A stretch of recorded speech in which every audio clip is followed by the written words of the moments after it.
Nebraska needs teachers, especially ag teachers, and the traditional path, it's not producing them fast enough. That's why the state has created flexible routes to the classroom for those like Emily Kammer.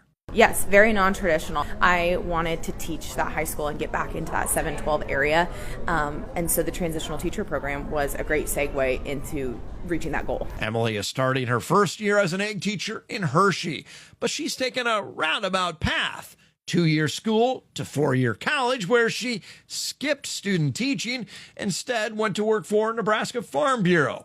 And now at 25, completes her ag education program. I like the flexibility of the transitional teacher program because it gives everybody that opportunity, right? Whether you come from a 2-year degree or a 4-year degree in like business, you can still do that transition, right? It opens it up to everybody. And so it was super helpful to me to where I didn't miss out on the opportunity to come back to 7-12. The transitional certification route is designed for people with subject matter expertise, folks who've been in the workforce or worked in ag industries who now want to teach.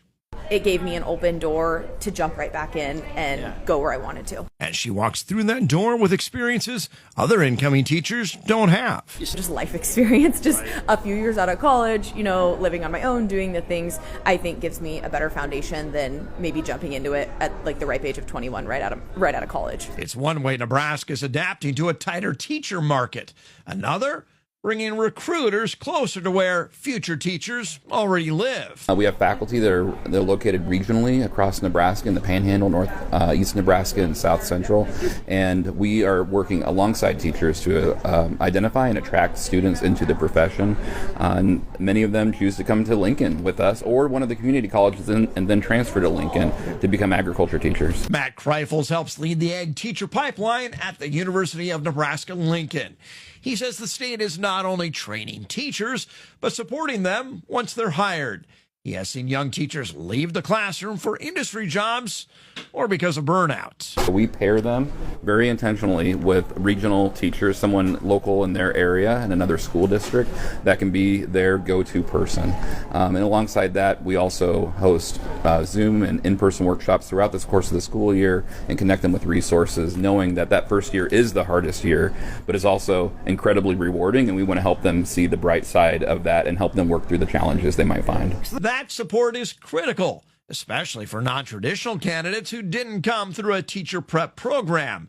And ag is just one of 6 career-focused areas growing in Nebraska. We're in every single high school in Nebraska, and it's the foundation of those career development skills that are starting at every career field. And again, exposure to those is just as important. That's Cindy Kobza with the Nebraska Department of Education. Statewide, there are nearly 700 teaching jobs not filled by a fully qualified teacher. It's now even hard to fill an elementary teacher position, and even harder in specialty fields like healthcare and skilled trades. And that's at a moment schools are all in on career and technical education. CTE, learning that works for Nebraska. Transitional programs can help those like Emily Kammer, whose path didn't follow the old road, but may help pave a new one.